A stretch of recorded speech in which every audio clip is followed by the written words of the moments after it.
All right. Shalom. Call Allah Yahweh by Hashem Yahushai by Hashem Rakakwadash. Double honors to the apostles and elders of Great Millstone who rule well. Peace and salutation to all the brothers and the elect out there who are pushing this truth and sincerity. Peace and salutation to y'all.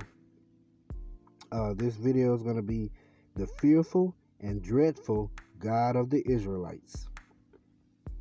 Now, doing this video to show the power of Yahweh, the Most High power, because he is a power to be feared. He's not a power to be played with. He's the only living power there is, and he is our power, the Israelites. Like I said, you don't play with him, and because he cares for his people and those whom he chosen, he will protect. And he's done some powerful things, which the world may not agree with, but he does. Like I said, he's in perfect balance, so he does what he means that he has to do. And he's a great power that's to be respected, to be honored, to be praised in every way at all times. So I want to start off with Hebrews 10:31. It says, "It is a fearful thing to fall into the hands of the living God." And it really is, because you in his hands, you are in his hands. And you got to think about it. He can do whatever. He's the creator. We are the creation. He can do whatever he pleases with you. Such as, especially in the end, he can make you feel that fire. He can keep your spirit in your body, and you can feel every second of it. I mean, it's unlimited. There's no limit to what he can do. He's great. He's greatly to be feared and respected, and he should be. Once again, it is a fearful thing to fall into the hands of the living God, and it really is. And so that's why I continually say, respect the Most High, because he deserves it. And plus, he's good too, This is Matthew chapter 10, verse 28. And fear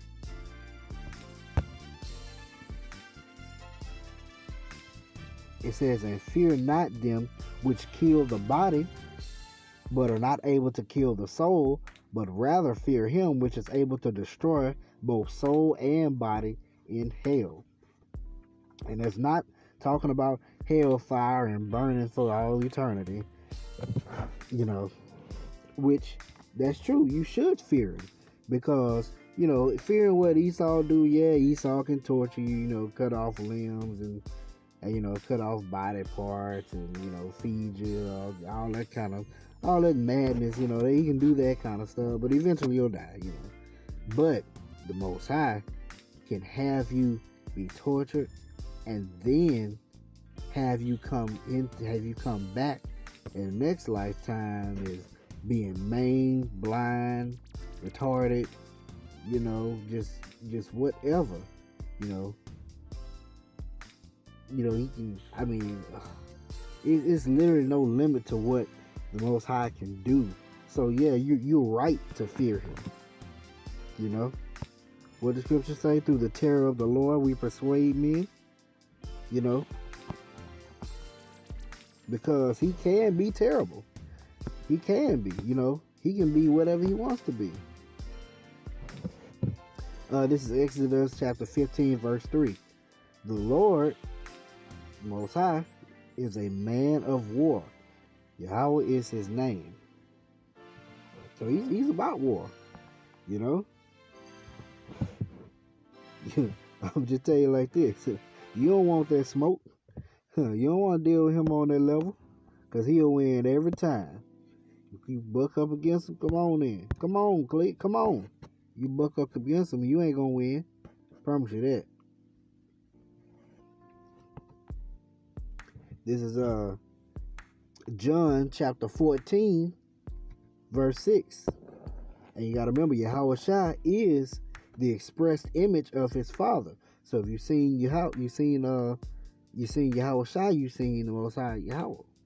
You know, because he's not going to do anything that his Father wouldn't do. So this is John chapter 14, verse 6.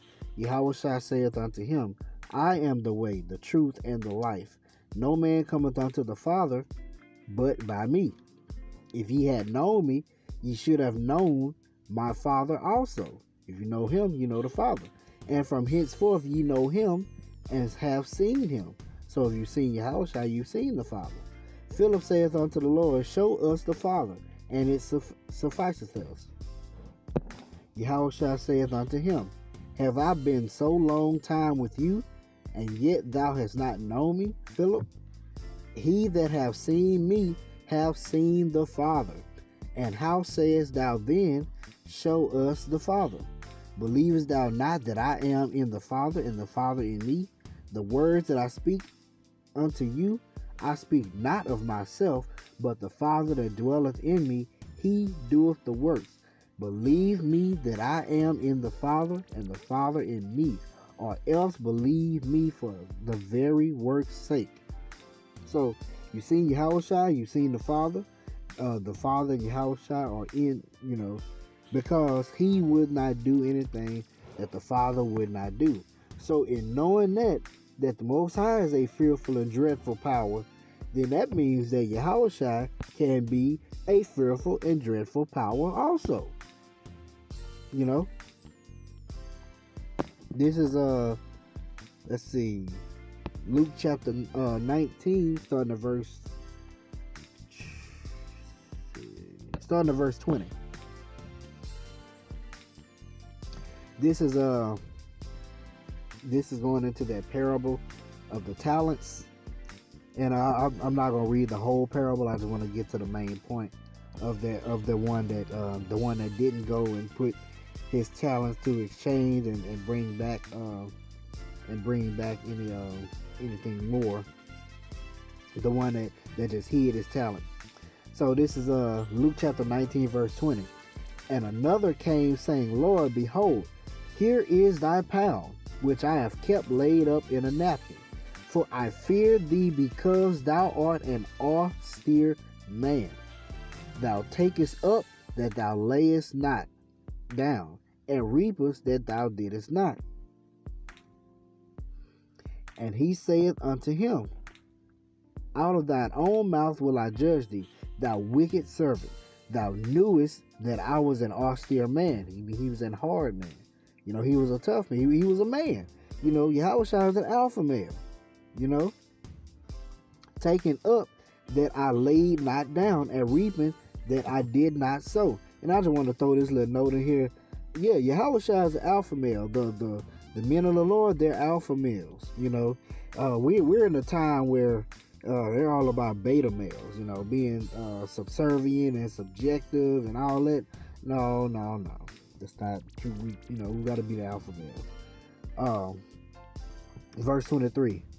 Wherefore then gavest not thou my money into the bank, that at my coming I might have required mine own with usury?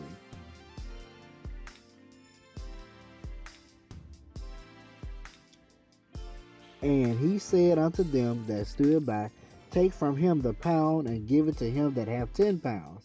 And they said unto him, Lord, he hath 10 pounds. For I say unto you, that unto every one which hath shall be given, and from him that hath not, even that he hath shall be taken away from him. But check this out, verse 27. But those mine enemies, which would not that I should reign over them, bring hither and slay them before me. Now does that sound like God loves everybody? Does that sound like love? No. He's perfect. He's a balance, He's a hard man. He's an austere man. He's a man of war. He's fearful and dreadful. You gotta think about it, bro. He destroyed the whole earth due to the wickedness and only left 8 souls. That's a fearful and dreadful power. He drowned everyone. Cattle, beast, man, woman, child, everything. Only left 8 souls. Come on now. Think about it. Stop. Think about it. Message. Alright. This is Exodus chapter 11, starting at verse 4. And Moses said, Thus saith the Lord, about midnight will I go out into the midst of Egypt, and all the firstborn of the land of Egypt shall die. From the firstborn of Pharaoh that sitteth upon his throne, even unto the firstborn of the maidservant that is behind the mill, and all the firstborn of the beasts. So from the king on down to the servants, and on down to the beasts, and cattle and all that. And there shall be a great cry throughout all the land of Egypt, such as there was none like it, nor shall be like it anymore. So I just brought that point out to show you. I mean, the Lord, He killed the firstborn male of all the land of Egypt. That's all, So all the Egyptians lost their firstborns, and all the Egyptians lost the firstborn of their cattle. That's a lot of death when you think about it, man. That's fearful and dreadful power. A great power to be feared. This is Numbers chapter 16.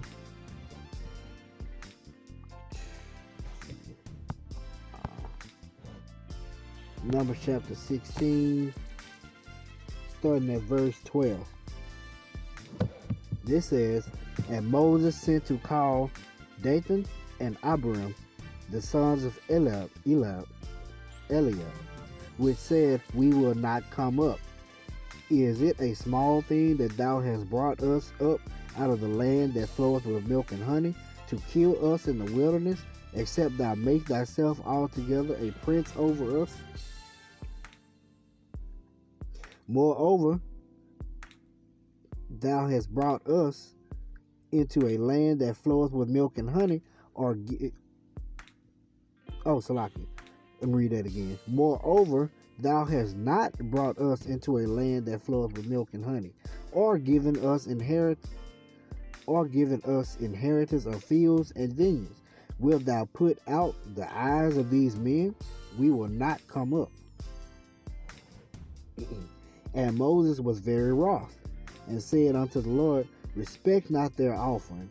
I have not taken one ass from them, neither have I hurt one of them. So, they over here bucking up against Moses, and shoot, Moses got mad and made a prayer. They don't respect what they bringing, because they lie. They saying that I'm trying to rule over them, but I have not taken anything from them. So yeah, Moses was pissed off. I'm gonna skip down to verse 23. It says, And the Lord spake unto Moses, saying, Speak unto the congregation, saying, Get you up from about the tabernacle of Korah, Dathan and Abiram. And Moses rose up and went unto Dathan and Abiram, and the elders of Israel followed him. And he spake unto the congregation, saying,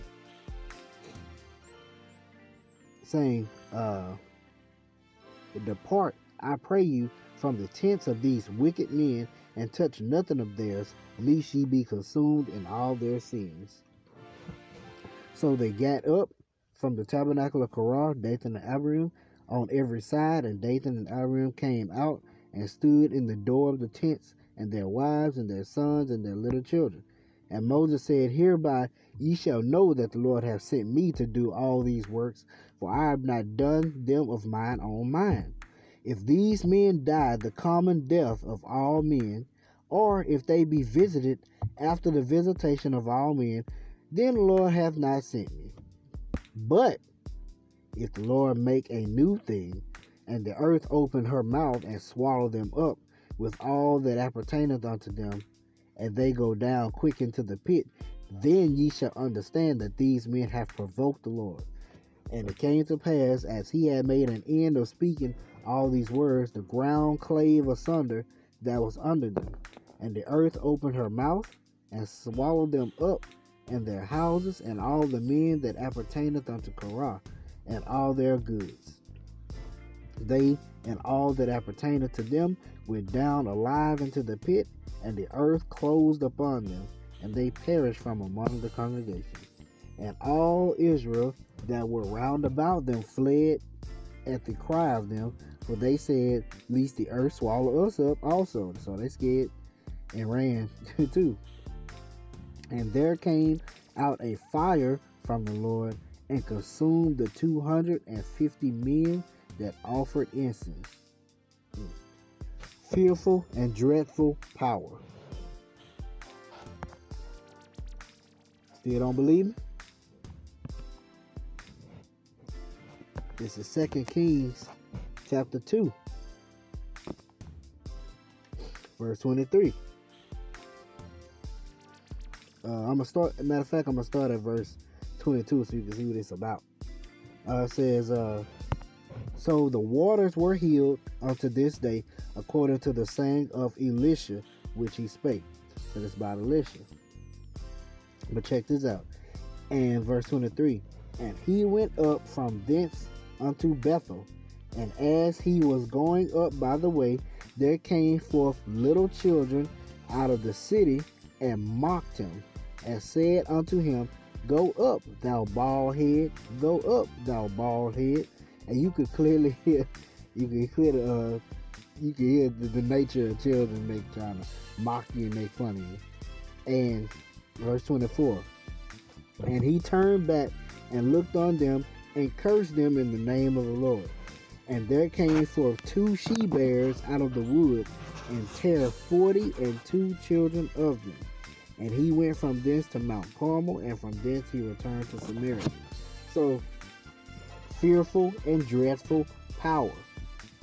Once again, those few examples that I gave, if the Most High, the Lord chose you, especially if he chose you, he gonna take care of you. Those that are coming up against him, you might think twice about what you're saying against the men of the Lord. Think twice about it, because he have a special punishment reserved for you. Fearful and dreadful power. And I want to get Wisdom of Solomon, chapter 3.